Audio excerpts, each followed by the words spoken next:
2/3 of Kansans are reliant on the rivers, streams, and reservoirs of Kansas to provide them with a safe and plentiful supply of water for home, agricultural, and industrial uses.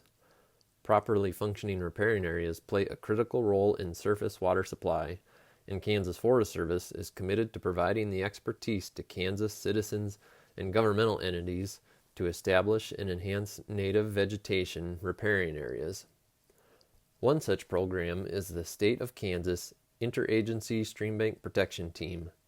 The Streambank Team, formed by the Kansas Department of Agriculture, the Kansas Water Office, and the Kansas Department of Health and Environment, works to reduce the amount of sediment entering rivers and reservoirs by engineering and installing streambank protection projects that use a combination of rock revetments, wood revetments, and reestablishing permanent native vegetation. Given that demand for such work greatly outweighs available funding, the state prioritizes this work by focusing their efforts in the watersheds of Tuttle Creek Reservoir, Perry Reservoir, and John Redmond Reservoir. Streambank protection sites within those three watersheds are then evaluated on erosion rate and landowner willingness to participate. The sites contributing the most sediment to the rivers and reservoirs are selected first to have their bank reshaped and engineered rock structures installed in order that native vegetation can be permanently established. In the time that Kansas Forest Service has gotten involved, establishment success has greatly increased, and revegetation costs have been decreased. We currently have 98 sites covering 158 acres and protecting 17.3 miles of river, and another 18 sites covering 41 acres, protecting 4.1 miles of river, will be planted in the next 18 months. The location you'll see here is known as BBR 49 and is located just north of Marysville, Kansas, along the Big Blue River above Tuttle Creek Reservoir. Aside from the state's Streambank Protection Program, Kansas Forest Service continues to provide the same riparian forestry planning services to other landowners all throughout the state. We are pleased to play a role in protecting and improving water quality and quantity for all Kansas residents. So Kansas Forest Service comes in really at the beginning in the planning phase to meet with the designer as they're designing these projects. And then I work with the excavating contractor as they're doing the excavating portion of the projects. And then it really becomes ours though at this point in time when the replanting starts to happen. So I write the planting plan and contract out the planting to forestry contractors, and then oversee the establishment maintenance of all these plantings to make sure weed control is getting done and these plantings get established well enough to kind of be self-sufficient after 3 to 5 years or so.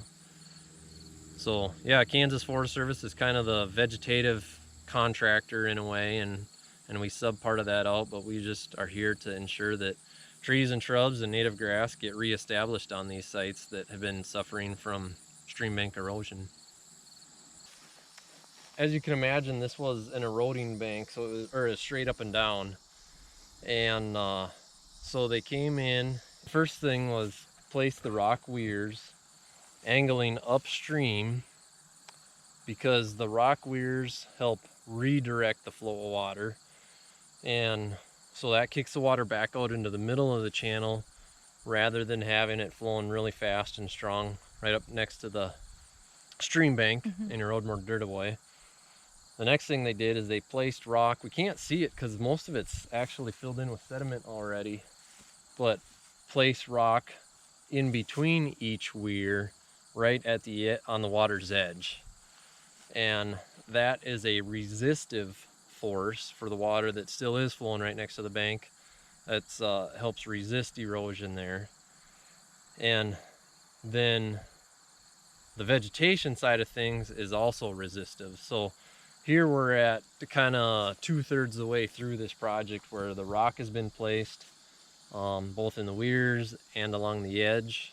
That's called longitudinal peaked stone toe protection, or LPSTP. So they do that, and then I guess I forgot to mention too that the bank is shaped at a 3-to-1 slope, so that there's physically not a bunch of heavy soil way up on the very top edge of a bank that wants to calve off like a glacier. And so that kind of helps just with kind of more mechanical stability. But more importantly, it gives us a place to grow vegetation. So back to that resistive thing, those 2 R's of redirecting and resisting flow of water.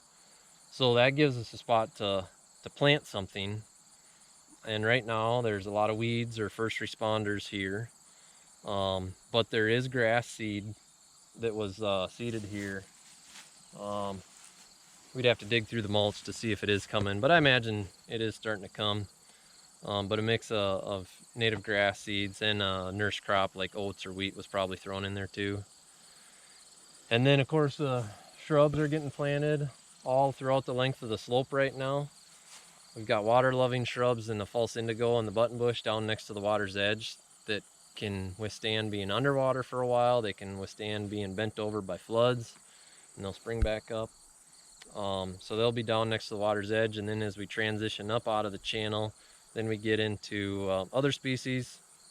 And up here we're planting plum, because a plum shrub is, you know, just a fantastic sieve of floodwater, or strainer of floodwater. It's so thick that as water flows out over the bank down there, that plum thicket will help slow down the force of water, and it will help catch flood debris, any driftwood and stuff. So that's going to keep the crop field cleaner here following a flood, and less flood debris to clean up. So our slope vegetation takes the brunt of it, and we want that to get established as fast as possible. And then at the top of slope on out into the field here, we've got our 66-foot wide buffer area that was seeded to a cover crop, and then we'll no-till seed into this in the spring, a mix of tree and shrub seed that this will then grow up and act like a shrub thicket for the first 15 years, but then the trees will keep growing and become a forest eventually. This site has been great because it's already captured a bunch of sediment, and that's exactly what it's supposed to do. If we weren't in here to revegetate, there would probably be some flood that would come and wipe out that sediment. Maybe not the next one, maybe the next one after that. Could be the next one, we just don't know.